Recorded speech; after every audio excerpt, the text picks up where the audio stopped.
ज्या प्रकारे अव्यक्त सर्वव्यापक अनंत परमेश्वराच्या स्वरूपात असलेल्या जळा शक्तींपैकी विज्ञान नावाची जी निर्गुण स्वरूप जळा शक्ती आहे, तिचं विद्यारूप व ज्ञानरूप विज्ञानाचं कार्य घटित होत असतं, तसंच तिच्यापासून भावरूप व अभावरूप विज्ञानाचं कार्य घटित होत असतं. म्हणजे जसं विद्यारूप विज्ञानामुळे देवता ज्या विद्या देतात त्या विद्या परमेश्वरी अवताराकडून दिल्या जात असतात.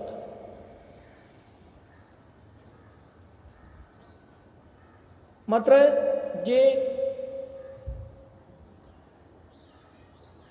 भावरूप व अभावरूप विज्ञान आहे त्याद्वारा विविध चमत्कार केले जात असतात.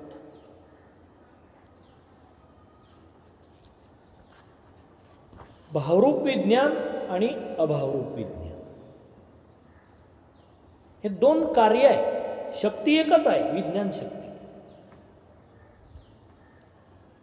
आनाचे आन दाखवणे हे ज्ञानरूप विज्ञानाचं मुख्य कार्य असतं.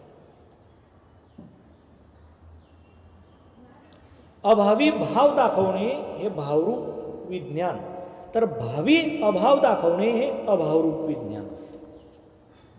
आनाचे आन म्हणजे एकाच्या ठिकाणी दुसरं दाखवणे, ते ज्ञानरूप विज्ञानाचं मुख्य कार्य.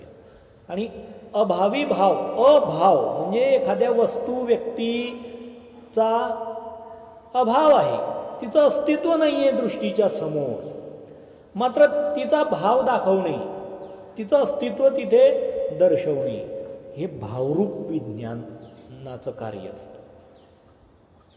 आणि भावी अभाव म्हणजे एखाद्या वस्तूचा व्यक्तीचा भाव आहे, मात्र त्याचा अभाव करून टाकणे म्हणजे त्याला अदृश्य करून टाकणे हे अभावरूप विज्ञान कार्य आहे. उदाहरणार्थ भगवान श्रीकृष्णांनी जेव्हा बालपणी मृत्तिका भक्षण केली आणि दुसऱ्या वेळेला जांभुळी देताना भगवंतांनी आपल्या मुखामध्ये यशोदा मातेला विश्वरूप दाखवलं. असं दोन वेळेला विश्वरूप दाखवलेलं आहे.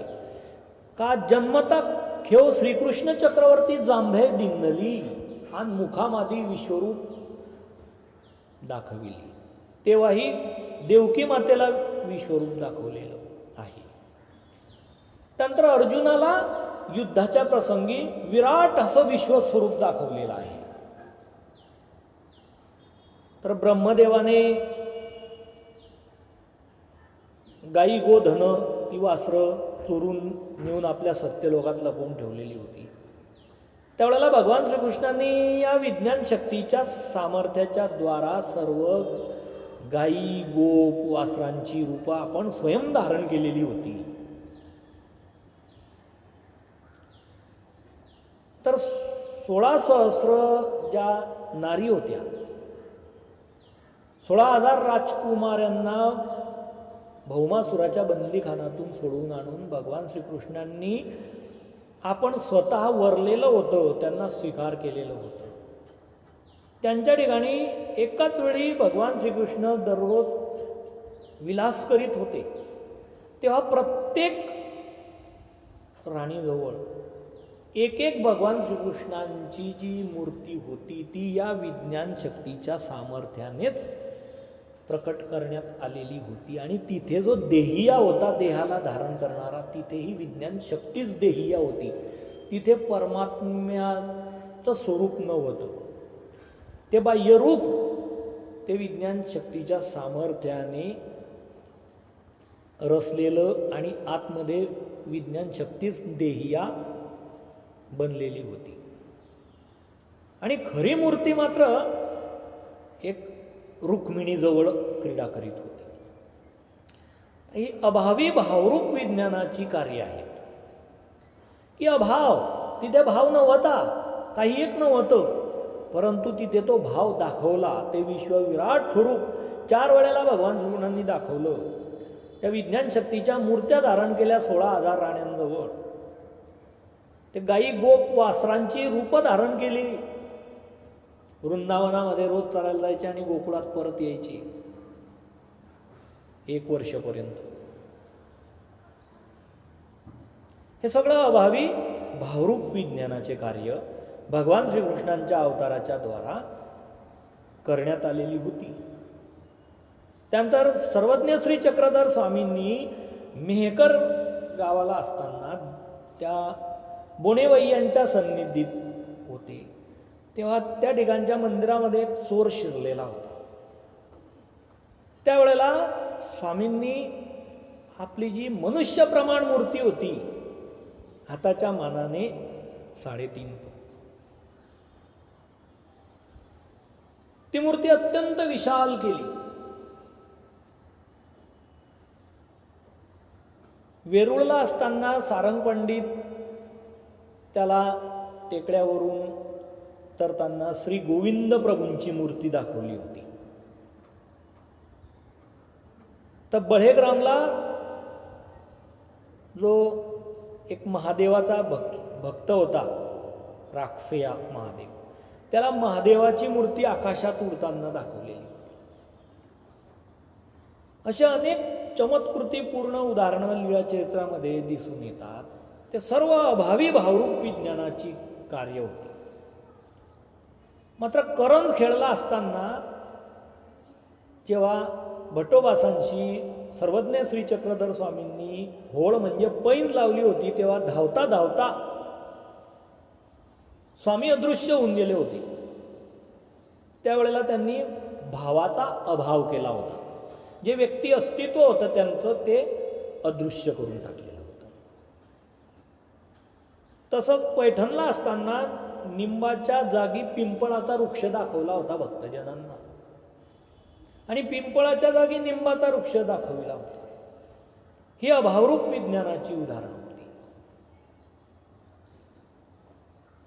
या परमेश्वराच्या विज्ञान शक्तीच्या द्वारा घटित होणाऱ्या नाना प्रकारच्या चमत्कारांमुळे जे सर्वसामान्य जीव असतात त्यांना आश्चर्य वाटतं, आणि त्यामुळे ते परमेश्वरी अवताराला वेधले जातात. एक संस्कार निर्माण होतो त्यांचा परमेश्वरी अवताराच्या पात्राच्या ठिकाणी आकर्षित होण्याचा. एक भक्तीचं बीज मूळ रोवलं जातं, सुरुवात होते. म्हणून या विज्ञान शक्तीचं कार्य जी आहे ती अज्ञान्यांना गुणी आवडी असते, ज्ञानी पुरुषांना निर्गुणी आवडी असते. म्हणजे गुणशक्त्यांच्याद्वारा विविध चमत्कृतीपूर्ण जे घटना प्रसंग असतात ते अज्ञानी लोक पाहतात आणि आकर्षित होतात, वेधले जातात, आणि तिथेच त्यांचं ते बीज परमेश्वराकडे आकर्षित होण्याचं रोवलं जातं. आणि त्या संस्कारामुळेच त्यांच्या ठिकाणी मग अधिकार निर्माण होतात. पुढे चालून ते परमेश्वरीय अवताराच्या ठिकाणी वेधले जाऊन काही क्रिया करतात, काय भजन पूजन आदी, आणि त्यामुळे ते ज्ञानप्रेमाला उपयोगी ठरतात. त्याचप्रमाणे परमेश्वराच्या विज्ञान मूर्तीला घातलेल्या भोजनाचा जो आहे तो परमेश्वरी अवताराने जर अंगीकार केला, किंवा त्या मूर्तीच्या ठिकाणी जीवांना विषयवेध जर निर्माण झाला, विषयरूप वासनेच्या भावाने आकर्षण निर्माण झालं, तर ते संस्कार सुद्धा पुढे ज्ञानाप्रेमाला कारणीभूत ठरतात. आणि यामुळे परमेश्वरा अवतार पूर स्वीकार केलेल्या काळापासून, म्हणजे अगदी बालपणापासून जेव्हा पूर स्वीकार करतात मायापूर, तेव्हापासून विज्ञान शक्तीचा स्वीकार करीत असतात. कारण त्यामुळे जीवांचं भलं होतं. तिला अधिकार दशा म्हणजे 12 वर्षाच्या कालावधीची मर्यादा नसते, आणि ते चमत्कृतीपूर्ण कार्य सर्वसामान्य ज्ञानजीवांना आपल्याकडे आकर्षित करण्यासाठी केलेलं असतं. त्यासाठी समोरच्या अज्ञानजीवांना अधिकार असण्याची काही एक गरज नसते. जीव प्राणीमात्रांच्या कल्याणासाठी सच्चिदानंद स्वरूप सर्वशक्तियुक्त परमेश्वर आपल्या स्वतःच्या ठिकाणी असलेल्या सर्व शक्तियुक्तत्वातील अनंत गुण धर्म ज्ञान विज्ञानाचा स्वीकार करतो आणि या अनंत जळा चेतना शक्तींनी परमेश्वर आपल्या अवतारी कार्यामध्ये क्रीडा करीत असतो. त्याद्वारा जीवांचा यथा अनुक्रमे एक एक अधिकार त्यांना घडवून उद्धार करीत असतो. मग अशा प्रकारे शक्ती शब्दे सकळाही देवता सकळही गुण सकळही धर्म ज्ञान विज्ञान हे सर्व शक्ती शब्दे बोली जेती. या प्रकारे सकळ देवता सकळ गुण सकळ धर्म ज्ञान आणि विज्ञान हे सर्व शक्तियुक्त या पदामध्ये अंतर्भूत होतात. म्हणून तो सच्चिदानंद स्वरूप परमेश्वरू एकवाती सत शब्दे ब्रह्म बोलीजे चित शब्दे माया बोलीजे आनंद शब्दे ईश्वरू बोलीजे ब्रह्म माया ईश्वरू ऐसा त्र्यांश परमेश्वरू एकू आती. अशा त्र्यांश स्वरूप परमेश्वरामध्ये या सर्व प्रकारच्या शक्ती संयोगिक भावाने मुळात स्वरूपाश्रित विद्यमान असतात.